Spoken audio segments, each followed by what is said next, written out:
I'm Jeff Altman, the Big Game Hunter. I'm the head coach for JobSearchCoachingHQ.com and NoBSCoachingAdvice.com. I was listening to one of my old podcasts and was reminded of something I used to do, well, as part of my job search radio show. I used to do an insider tip related to job search early on in the show.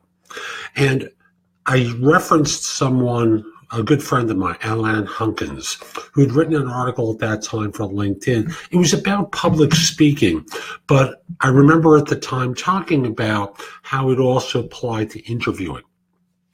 And the idea was most of the time people practice up to the point of just being ugly. You know, they think good enough is. So they practice in front of a mirror. They practice in front of their dog or cat. They get good enough to just be bad, which you can just imagine how bad it was before, because I know when I've interviewed people, most of their answers are just god-awful. And that doesn't matter. It didn't matter when I was in recruiting or when I do mock interviews with people now. Most of them practice to the point of being just plain bad. And good enough isn't. You can't just work to the point of having an ugly presentation. You need to practice to the point of excellence, and most of you don't. Almost all of you don't. You don't have your framework down well enough. You're not clear about what you're going to say. You don't have stories prepared. You're not really ready. But I'll tell you, the folks that do practice stand out.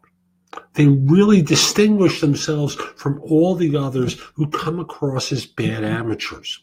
Now, I'll simply say that when pro athletes get out on a field, I don't care what the sport is, whether it's a team sport or an individual sport, when they get out on the field, they have practiced. And if they're not good enough, they get cut. In other words, they get turned down, just like you get turned down for jobs that you go on. Same thing is going to happen to you, folks, unless you practice past the point of just being ugly and push through. You practice in front of people who can know better what mediocrity is and what excellence is. And you get to the point of being good. It will make a world of difference to you and your job search. Now, if you're interested in interview coaching, reach out to me. My email address is jeffaltman@thebiggamehunter.us. In the subject line, put the word coaching. And in the body, explain how you'd like me to help you. I'll get back in touch. We'll schedule a time to speak, and we'll get to work. Again, Jeff Altman, the Big Game Hunter, the head coach for JobSearchCoachingHQ.com. And have a great day. Take care.